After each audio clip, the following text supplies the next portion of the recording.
요 봉사, 섬김과 봉사의 사명에 대해서 우리가 생각하기 전에 우리 이 칼빈주의 세계 3대 신학자가 아브라함 카이프와 바빙크와 그 다음에 워필드, 비비 워필드인데 아브라함 카이프는 여러분들 아시다시피 영역주권으로, 영역주권이라는 것은 모든 영역에 하나님의 절대 주권이 미친다고 선언한 사람이 아브라함 카이프입니다. 아브라함 카이프나 비비 워필드나 아니면 헬만 바빙크 같은 경우에는 진짜 좋은 책들을 썼는데 굉장히 어려운 책들입니다. 그럼에도 불구하고 우리가 그들의 책들을 계속 읽고 탐독해야 된다는 것을 우리가 보게 됩니다. 특별히 오늘 제가 우리 교회가 예배의 사명도 있고 또 교제의 사명도 있고 여러 가지 사명이 있는데 우리 네 번째가 뭡니까? 섬김과 봉사의 사명입니다.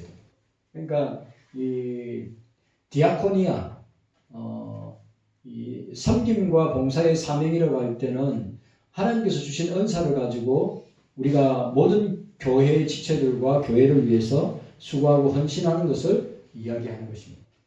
근데 오늘 제가 요 말을 하기 전에 이 아브라함 카이프가 국가가 위기나 비상 상황이 있을 때 우리 그리스도인들은 어떻게 해야 될 것인가? 왜냐하면 우리가 대한민국이 지금 국가적인 어려운 가운데 있으니까 대통령이 어저께 석방되었습니다. 그리고 아마 다음 주나 그 다음 주에 결과가 나올 겁니다. 뭐 각하가 될지 인용이 될지 모릅니다. 그러나 그건 여러분들이 아셔야 됩니다. 계엄령은 헌법에 나와 있는 대로 대통령의 고유 권한입니다. 예를 들어서 김대중 전 대통령이 북한에다가 수억 달러의 돈을 보냈습니다. 근데 그게 헌법재판소까지 가가지고 기각이 됐습니다. 이거는 대통령의 고유 권한이기 때문에 대통령을 탄핵시킬 수 없다 해서 헌재가 넘어간 것입니다. 그러니까 지금 우리나라 윤석열 대통령도 이걸 잘했냐 못했냐가 중요한 것이 아니라 여러분들 아시죠? 부정선거나 정부가 일할 수 있는데 일을 전혀 하지 못하도록 한 그런 사람들 때문에 이런 지경에 와 있는데 저와 여러분들이 이런 부분에 있어서는 잘 분별하시라 이 말이죠. 성경적으로 잘 분별하라. 특별히 제가 왜 아브라함 카이프의 이야기를 하냐면 아브라함 카이프는 네덜란드 총리였습니다.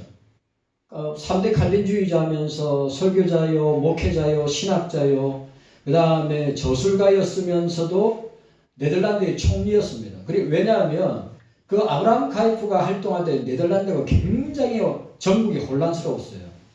그런데 그 아브라함 카이프가 총리가 되면서 목사이면서 신학자면서 그 아브라함 카이프가 총리가 되면서 네덜란드를 오랫동안 안정시키는데 결정적인 역할을 하는 사람이 아브라함 카이프입니다. 지금도 네덜란드 사람들은 아브라함 카이프를 아주 높게 평가하고 있습니다. 우리에게 있어서는 저희 진영에서는 칼빈주의 진영에서는 이 아브라함 카이프의 글이나 사상을 갖다 아주 중요하게 생각합니다. 그래 제가 그 글을 갖다가 발췌했는데 여러분들이 우리 한국적인 상황 가운데 일어나는 이런 모습들을 우리는 어떻게 바라보고 해석할 것인가? 이거는 중요한 부분이니까 여러분들이 아브라함 카이프의 글을 보면서 한번 생각하시면 되겠습니다. 아브라함 카이프는 국가 위기나 비상 상황에 그리스도인들은 어떻게 해야 하는가? 첫 번째로 하나님의 주권과 말씀의 절대성을 강조하며 교회가 회개와 갱신을 촉구했습니다. 복음을 담대히 선포하여 사회의 도덕적 기반을 세울 것을 요구했습니다. 또한 성도와 목회자들에게 불의에 안주하는 거짓 평화를 경계하고 필요하면 믿음을 위해서 싸울 것을 촉구했습니다. 그러니까 우리가 이게 참된 평화냐 거짓 평화냐 우리 입장에서 우리가 지금 누리고 있는 평화가 참된 평화냐 거짓 평화냐 그걸 분별하라고 하는 것을 말하고 있습니다. 두 번째로 칼빈주의 신앙의 전통에 있어서 도덕적 타락과 부패한 권력에 맞서 교회가 감당해야 할 예언자적 사명을 말하고 있습니다.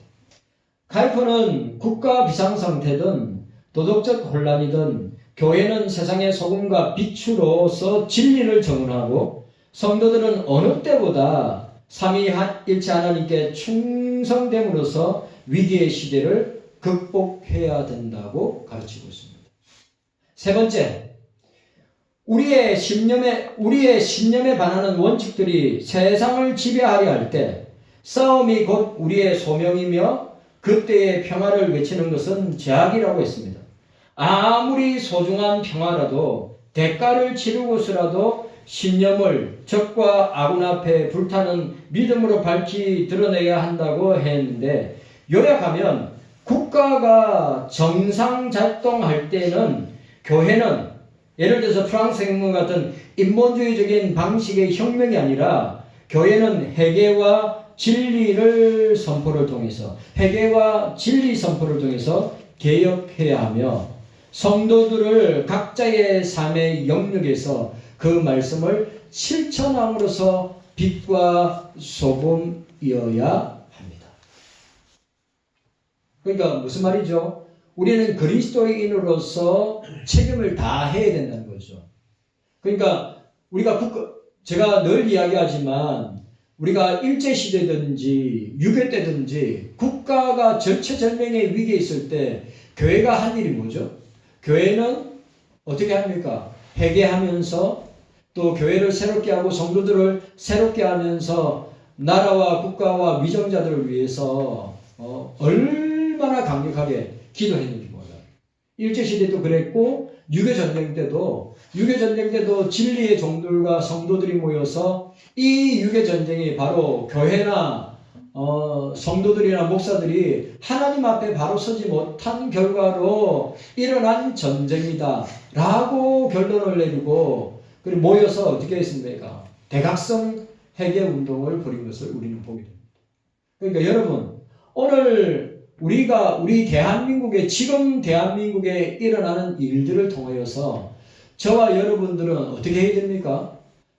분별해야 되는데 말씀으로 분별하고 또 그 말씀에 위배된다면 그리스도인들은 어떻게 해야 됩니까?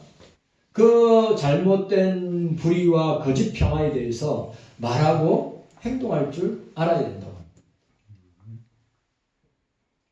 이게 아주 중요한 거죠. 근데 오늘 칼프가 말한 대로 뭐라고 이야기하고 있습니까? 교회는 회개와 진리를 선포를 통해서 개혁해야 했으며 성도들은 각자의 삶의 영역에서 그 말씀을 실천함으로써 빛과 소금의 역할을 해야 합니다. 그러니까 우리가 지금 이 시점에서 저와 여러분들은 어떻게 해야 됩니까? 그리스도인으로서 내 삶의 영역에서 말씀을 실천하고 적용할 뿐만 아니라 어떻게 한다고요? 빛과 소금의 역할을 감당해야 한다고 하는 것이죠. 일반 은총이 정상 작동하지 않고 부패가 심하여 자정작용을 잃을 경우에 권력의 횡포에 맞서 정의를 외치고 신앙의 양심을 지켜야 합니다. 또한 국가가 회복될 수 있도록 그 역할을 할 의무와 책임이 있다고 하는 사실을 우리에게 보여주고 있습니다. 저와 여러분들이 이런 제가 이야기했죠. 정교 분리, 정치와 기독교는 분리되어야 된다. 이거는 일제 시대 때 잔재라 그랬죠. 정치와 기독교는 분리가 될 수가 없습니다. 왜? 성경 안에 정치에 대한 이야기들이 성경 안에 가득 차 있기 때문에. 그런데 저와 여러분들이 이런 것을 접근할 때 우리는 이념이나 이데올로기나 주의나 사상을 가지고 접근하는 것이 아니라 성경 말씀으로 우리는 해석하고 분별해야 한다고 하는 사실입니다. 아멘. 여기서 우리가 뭐 우리나라 입법부가 됐든 사법부가 됐든 행정부가 됐든 이런 헌법의 가치에 반하는 헌법의 가치에 역행하는 이런 일들은 국민들이 다 보고 있기 때문에 잘못된 것은 잘못됐다고 이야기할 줄 알고, 그리고 우리는 말씀을 통하여서 이것이 옳은가 그른가를 분별하면서 그리스도인들은 그게 합당한 말과 행동이 따라와야 된다고 하는 사실이죠. 저는 아브라함 카이프 글이 여기에 나와 있는 대로 이 국가적 비상 상황 가운데 우리 그리스도인들은 어떻게 해야 되는가에 대한 이 권면과 조언이 저 아브라함 카이프 목사님의 이 말이, 그리고 이분은 직접 네덜란드 총리로서의 국가의 위기를 갖다가 성경, 하나님의 절대 주권과 성경의 원리로 잘 이끌어 왔기 때문에 우리에게 좋은 반면 교사가 될 수 있는 것입니다. 그래서 오늘 여기서 우리가 예를 들어서 헌법의 가치가, 법치가 무너지면 다 무너집니다. 여러분들 그거 아셔야 됩니다. 헌법이 국민들 우리 모든 생활에 동일하게 잘 적용된다면 아무 문제 없지만, 이것이 문제가 발생할 경우에는 그것을 갖다가 우리는 잘 조정하고 또 이야기해서 그것을 바로 세우려고, 그렇다고 폭력적이거나 싸움을 하고 막 그렇게 하는 것이 아니라 우리는 어떻게 해요? 아브라함 카이프가 이야기한 것처럼 하나님의 절대 주권을 믿고 성경의 원리를 따라서 이런 어려운 나라의 시국들을 우리가 잘 분별하고 이끌어 나가야 된다 라고 하는 것입니다. 그래서 여기서 오늘 우리가 여기에 우리가 그럼 이 아브라함 카이프의 이 국가적 비상시국에 있을 때 우리들이 해야 될 부분들을 이야기하면서, 그러면 한국교회는 어떻게 해야 되는가? 첫 번째로 강단에서는 회개와 진리의 말씀을 바로 선포해야 된다. 두 번째, 성도들이 성경으로 바른 분별력을 갖고 현 상황을 바라볼 수 있도록 도와야 하며, 이념이나 이데올로기나 주의나 사상이 아닌 오직 성경으로 분별해야 한다. 세 번째, 우리가 믿는 성경의 원리와 가치를 가르쳐야 한다.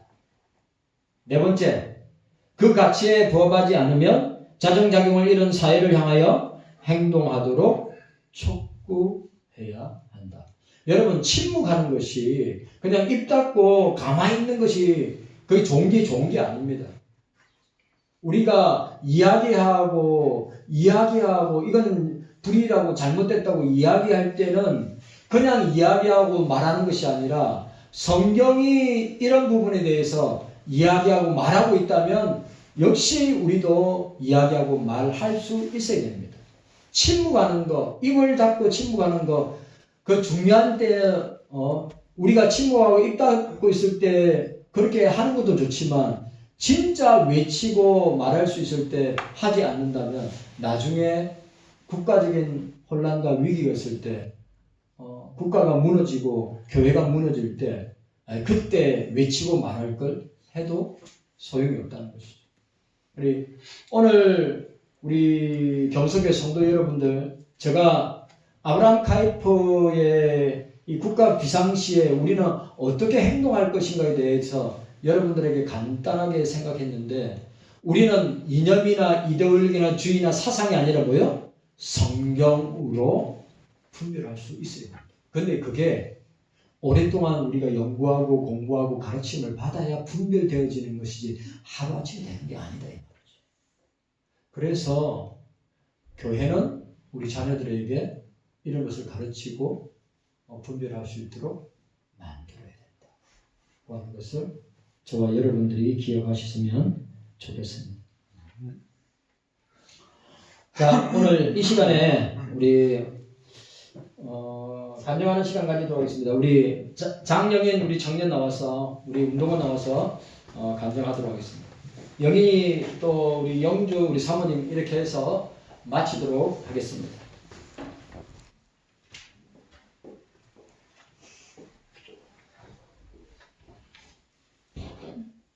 안녕하세요. 저는 장영인입니다. 이번에 단기 선교를 간다고 제가 2년 전부터 준비를 했잖아요. 2년 전에 처음에 단기 선교를 간다는 얘기를 들었을 때 그때 당시에는 그냥 솔직히 별 생각이 없었어요. 왜냐면 항상 저희는 단기 선교를 하고 하면 저희 청년들은 맨날 저희는 갔으니까 그냥 그렇게 가겠거니 하고 아무 생각 없이 있다가 그냥 작년에 이제 12월 달 그때쯤부터 이제 비행기 사고가 되게 많았었잖아요. 약간 그런 거 보면서 우리가 아무 준비 없이 그렇게 가면은 안 되겠구나. 무사히 도착할 수 있는 것도 하나님이 없으면 진짜 우리도 무사히 못 도착하겠구나라는 생각이 들면서 그때부터 이제 기도로서 좀 준비를 하게 됐습니다. 그렇게 인도를 출발하는 비행기에서도 무사히 잘 인도에 도착할 수 있게 기도를 하면서 그렇게 인도에 도착을 하게 됐고, 이제 인도에 도착을 했으니까 당연히 인도에서도 별일 없이 잘 다녀오겠지라고 생각을 했는데 그게 또 아니더라고요. 인도에서도 저희가 정말 저희끼리도 좀 분란도 많았고 기차 연착도 비롯해서 많은 일이 있는 걸 보면서 진짜 저희가 하나님 없이는 아무것도 못하는구나. 주님만이 도와주셔야지 우리가 무사히 갈 수 있겠구나를 깨닫게 됐습니다. 그리고 제가 이번에 인도 단기 선교를 간 게 2번째인데 제가 10년 전에 갔어요. 15년도에 그때 학생 때였는데 그때 가고 이번에가 2번째인데 목사님이나 장로님이 이번에 간 선교가 제일 편하고 좋게 갔다고 말씀을 하셨는데 그거는 진짜 정말 편하고 좋게 잘 갔다 왔는데 저는 10년 전보다 솔직히 말하면 지금이 더 힘들었어요. 왜냐면은 저는 그때 10년 전에는 학생이었잖아요. 그래가지고 그냥 어른들 뒤만 그냥 주변 쫓아다녔어요. 그래서 힘든 것도 그런 것도 없었고 어렸으니까 뭘 저희가 하는 것도 없었어가지고 그냥 어른들 뒤만 잘 졸졸 쫓아다니면서 힘든지도 모르고 그냥 해맑게 잘 다녀왔는데 이제 성인이 되고 나서 딱 가니까 그때는 그런 인도의 좀 열악한 환경이나 그런 것도 잘 안 보였는데 이번에는 그런 것도 너무 잘 보이고 이제 거기서 이제 10년 전에 인도 교회들을 방문했을 때는 그냥 이런 교회도 그냥 교회가 있구나라고만 깨달았으면 이제 지금 가서는 거기서 저희가 같이 예배도 드렸잖아요. 그러니까 다 함께 예배도 드리면서 인도 성도분들이랑도 한 분 한 분 인사도 하면서 정말 여기 인도의 이제 목사님과 성도님들도 이게 정말 열정적으로 이렇게 예배를 드리고 진심으로 하는데 약간 저도 반성하게 되더라고요. 그래서 10년 전보다 확실히 지금 갔다 온 게 좀 더 많은 것을 깨닫고 오게 되었습니다. 그래서 확실히 이게 학생 때 가는 것도 중요한데 학생 때도 가고 성인이 돼서 가는 것도 확실히 나이에 따라서 볼 수 있는 게 달라가지고 학생 때 가는 것도 좋고 성인이 돼서 다시 한번 가는 것도 좀 좋다고 좀 느껴요. 그렇게 좀 그러면서 이제 진지하게 이제 선교라는 거에 대해서도 한 번도 제대로 생각을 해본 적이 없었는데 이번에 다녀오면서 선교란 뭘까라면 좀 제대로 한번 진지하게 생각해 본 계기가 됐고 이번에 인도에 다녀오면서 놀랐던 게 인도에서 약간 교회 예배당을 좀 짓는다는 것도 쉽지 않은 일이더라고요. 약간 거기서 이제 이 건물을 좀 예배당을 짓겠다 하면은 거기 이제 집주인들도 계실 거 아니에요. 그분들이 약간 예배당으로 이 건물을 쓰려고 한다 하면은 안 좋아한다고 반대하신다고 하더라고요. 인도에서는. 그래서 정말 인도에 있는 교회 목사님들과 성도님들을 위해서 열심히 기도를 해야겠다고 느꼈고 저희가 이렇게 대한민국에서 진짜 이렇게 예배당에서 간 예배를 드릴 수 있는 것만으로도 정말 감사한 일이구나를 깨달았습니다. 그래서 저희가 그래서 우리가 진짜 얼마나 좋은 곳에서 예배를 드릴 수 있는지를 좀 깨닫게 됐고 좀 더 열정적으로 진짜 하나님 앞에 진심으로 예배를 드려야겠다고 좀 깨닫게 된 이번 인도 단기 선교였습니다. 감사합니다. 네.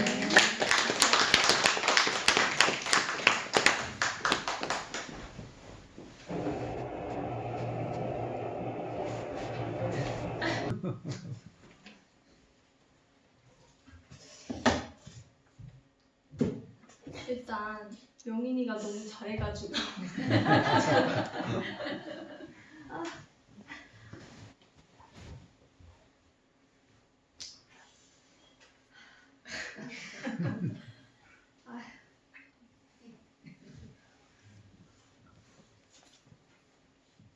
저는 간단하게 제가 써온 거를 읽어보도록 하겠습니다.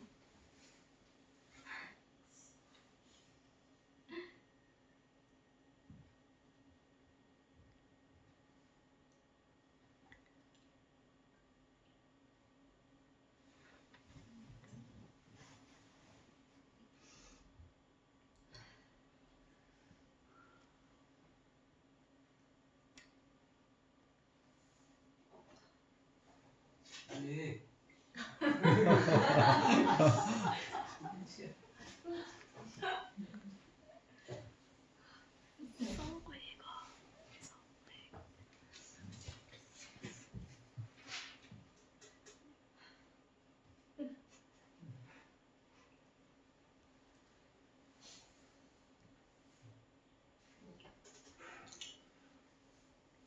제가 인도에 다녀오면서 많은 것을 느꼈습니다.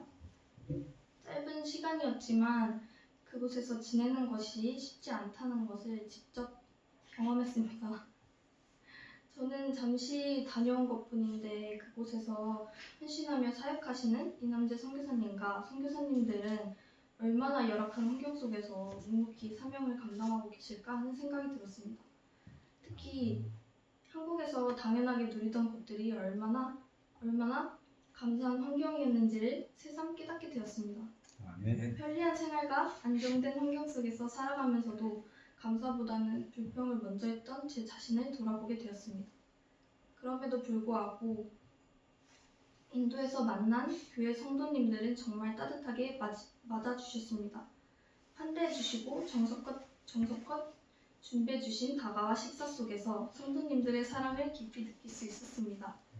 환경이 어려워도 정성껏 섬기는 모습이 큰 감동이 되었습니다. 이번 경험을 통해 저는 선교의 중요성을 다시 한번 깨닫게 되었습니다. 그래서 조금이나마 제가 선교사에게 보탬이 될 수 있으면 좋겠다고 생각했습니다. 마지막으로 대원들을 인솔해주신 이남재 선교사님과 준비하는 과정에서 고생하신 목사님, 장로님, 그리고 모든 대원분들께 감사드리고 교회에 남아서 정말 헌신해주신 성도님들께도 감사드립니다. 네. 또 제가 신앙적으로 성장할 수 있도록 그리고 제가 맡은 바 기쁜 마음으로 신앙생활하고 사명을 잘 감당할 수 있도록 기도 부탁드립니다. 아멘. 제일 잘했어요. 짧고 굵게.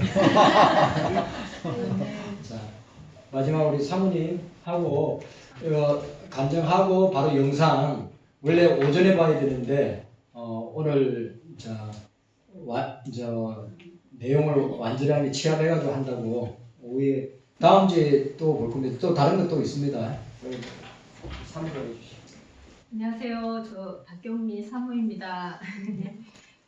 앞에서 또 오전에 또 두 분이 너무 진짜 좋은 간증을 또 해주셔서 은혜가 됐고 또 오후에 우리 청년들이 좀 잘 또 준비해서 오늘 이렇게 또 발표하고 하니까 뭐 그 속에 다 들어있던 얘기고 우리가 같이 동감하면서 느꼈던 그런 은혜 부분들이 이미 다 나왔기 때문에 저는 별로 이렇게 그러니까 제가 할 말을 다 하셨어요. 벌써 이미. 그래서 저는 그냥 중요한 한 두 가지만 제가 말씀드리고 마치도록 하겠습니다.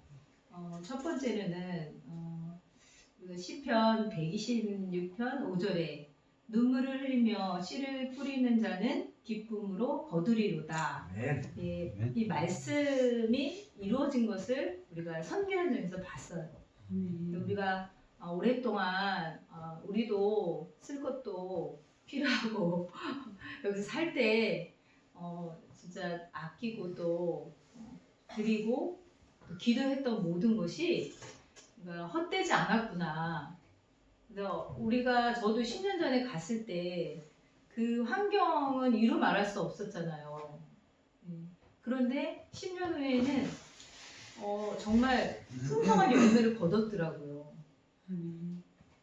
교회들마다, 그러니까 교회도 많이 세워졌고 또 그 세워졌던 교회들이 부흥하는 거. 그래서 정말 놀라운 것은 인도는 1년에 2천만 명씩 신생아가 태어난대요. 이 놀라운 사실 앞에 한 나라가 세워지는 거 아니에요. 1년에 한 나라가 세워지더라고요. 그러니까 이게 완전히 복음의 밭이더라고요. 그러니까 얼마만큼 교회가 더 생겨날지 모르는 거예요. 그러니까 이 말씀이 그대로 우리가 기쁨으로 거두고 있다라는 것을 느꼈어요.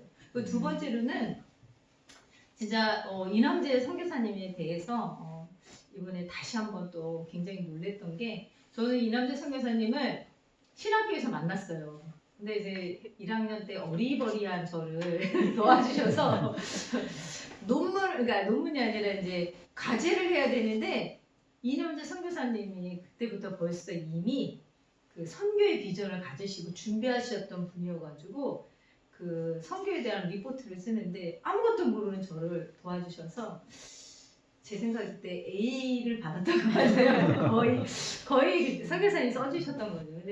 그런데 정말 인도 선교화 하시는 이 현장에서 계신 선교사님을 만났고 또 그분의 그 사역들을 보면서 저번에 우리 장인천 집사님 말씀하신 것처럼 솔직히 선교 현장에 좀 안 좋은 모습들도 있어요. 없지 않게. 그러니까 다 좋은 게 아니거든요. 다 좋은 게 아니라 정말 이게 분별을 해야 되고 이렇게 골라야 돼요. 그런데 우리가 정말 좋은 선교사님을 만나서 우리도 제대로 선교하고 있구나. 그거를 깨닫게 된 거예요. 정말 30년을 인도에서 그리고 그렇게 많은 걸 투자해서도 열매를 많이 걷는 게 어려워요. 진짜 어렵거든요. 그런데 선교사님은 그 열매도 나타났어요. 정말 하나님이 정말 좋은 선교사님을 우리에게 붙여주셨구나, 이런 것을 느꼈습니다. 그분의 모토가 너무 저는 가슴에 와닿아요.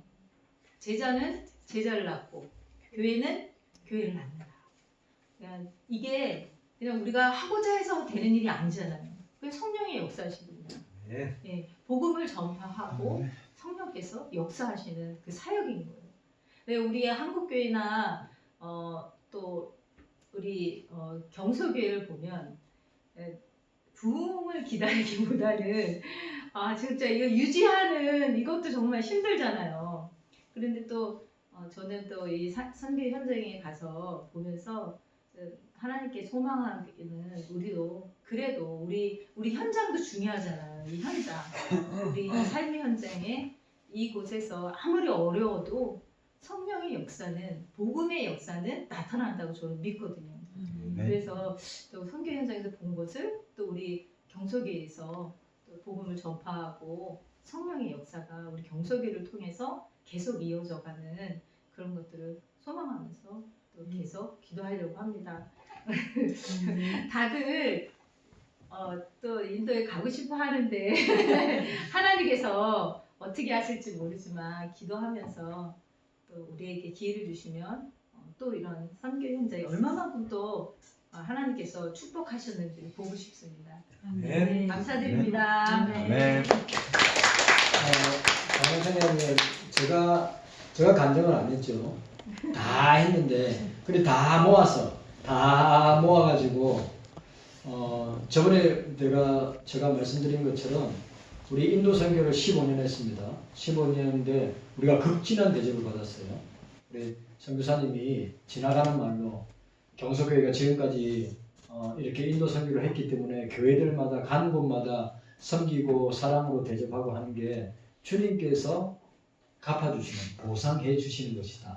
제가 참 은혜 받았어요. 위로받았고 그리고 사모님 말대로 눈물로 씨를 뿌린 자는 기쁨으로 단을 그리는데 우리에게 주신 열매입니다.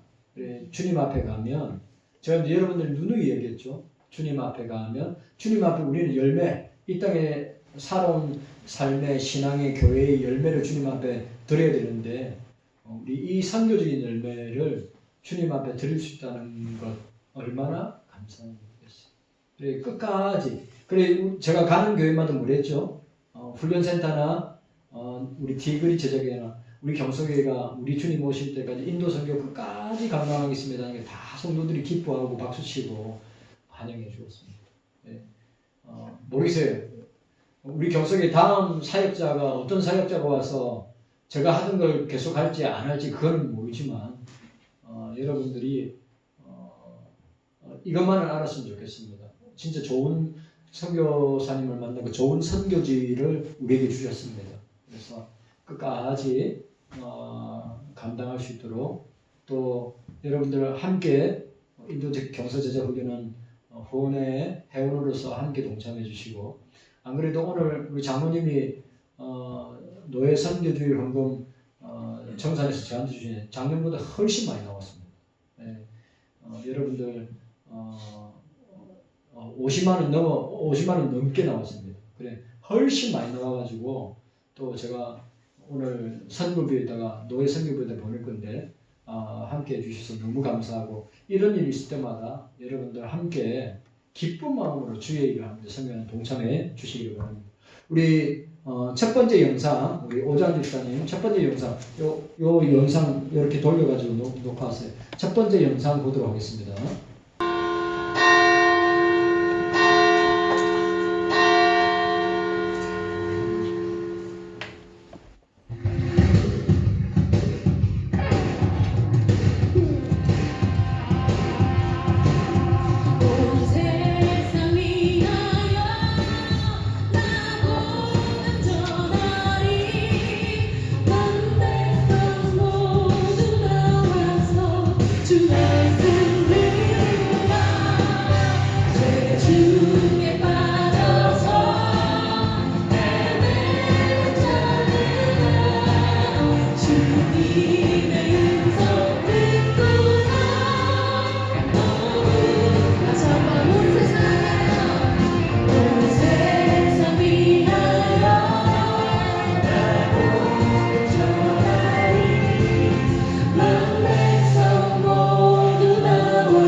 첫 식사입니다. 첫 식사.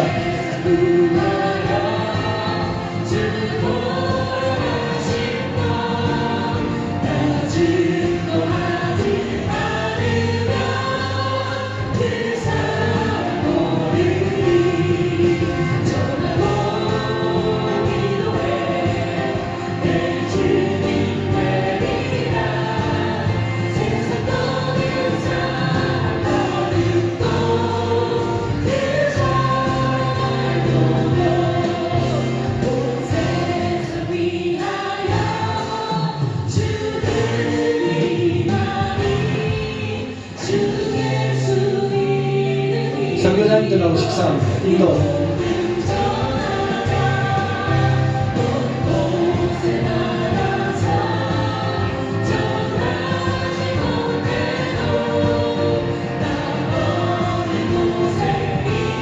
토요일 야시장입니다. 과일 야채 시장.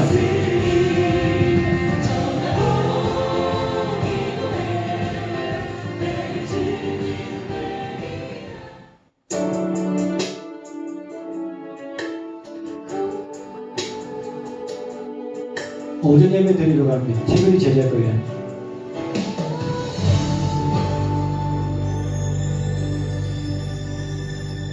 이제 티그리 제자교회 들어왔어요. 다시 오실 때까지 나는 이 길을 가리라. 좁은 길 나의 십자가 지고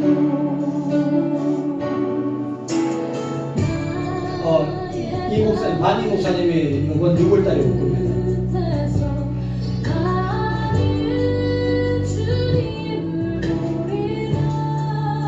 롯티 짜이. 오늘 우리 먹은 거 똑같아요, 맛이.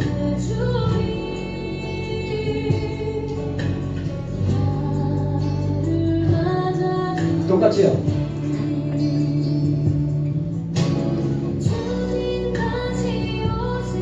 이제 훈련센터 왔습니다.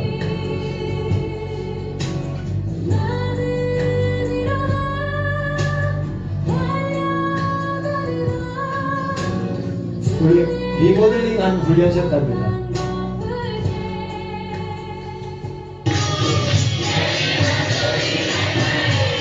인도 찬양입니다. 인도 찬양 들어보세요.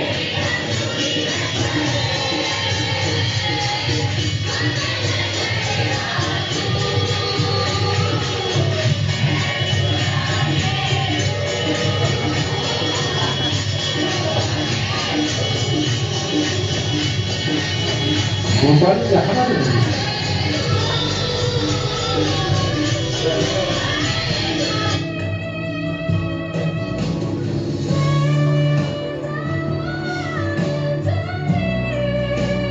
주일학교부터 다 왔어요.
놀라운 역사를 감당하게 되었습니다. हमारा 경서 चर्च में सुसमाचार को प्राप्ति किया तो हमारे चर्च के द्वारा वो इंडिया में ये ट्रेन सेंटर के द्वारा विद्युत द्वारा ये बच्चन फैलाते 우리 마니시 목사님과 우리 훈련센터와 우리 교회가 복음을 받았습니다. 그 복음을 다시 나눠주고 세계 열방에 나가는 교회와 성도들이 되십니다. 그래서 마니시에 और हमारा ट्रेड सेंटर के सेवा के और आप लोगों ने वो वचन वो प्राप्त किया, इसलिए हम भी आप भी वचन दूसरों को सुनाने वाला बनना है. 우리가 복음을 예수님의 사랑의 복음을 받았으니까 받아서 나누고 베풀고 섬김에까지 나가야 돼. 자유케 하시네 눈을 들어 주님을 바라볼 때 구원의 주님 널 일으키시리 주님은 이 땅에 생수로 오셨네 목마름에 지친 자들 카페사라 교회에 왔습니다. 이남재 선교사님 주일날에 카페사라 교회에서 설교하세요. 저 목사님이 잘 들리지도 않고 잘 안 보여가지고 이남재 선교사님 사역하고 계신 곳입니다. 저렇게 삽니다.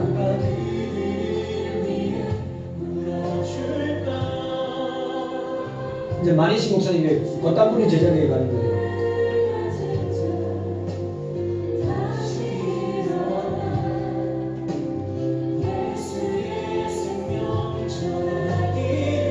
꽃단분이 제자교회 식사 진짜 맛있었어요.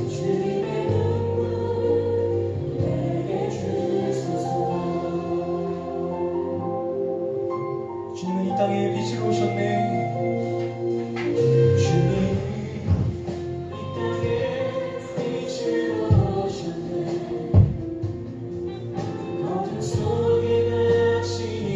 장로님이 저 여학생들하고 사진 찍는 거예요.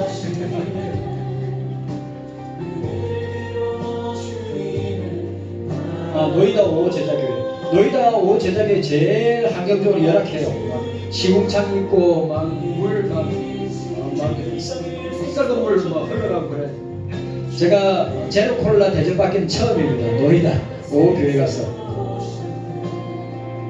윗살 목사님. 저쪽은 뭔가요? 한 요 정도 되면 돼요.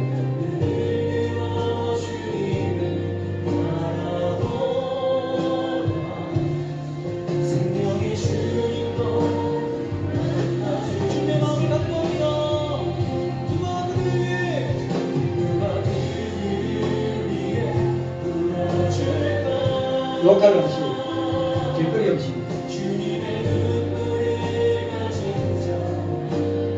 델리, 이제 델리 여기 왔습니다. 델리 여기.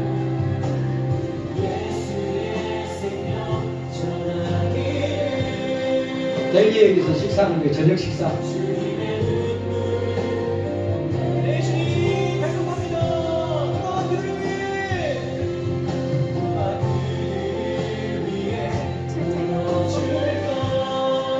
이제 바라나시 가는 거예요.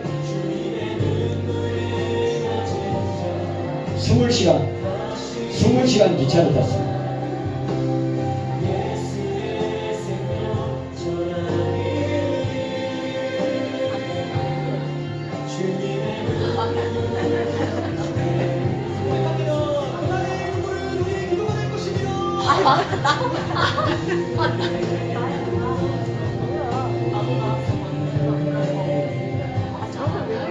시골은 인도 시골은 전형적인 꼭 미국 시골하고 비슷해요. 제가 보니까.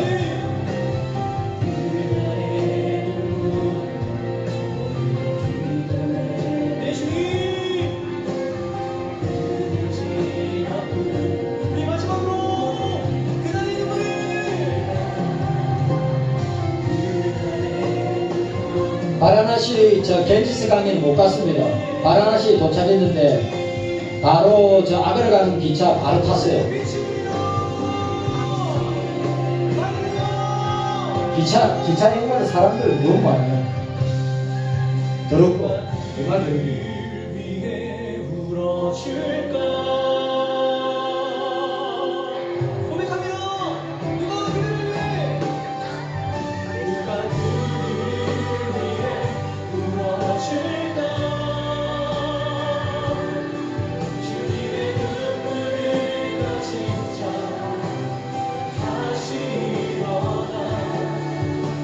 장로님하고 감독님들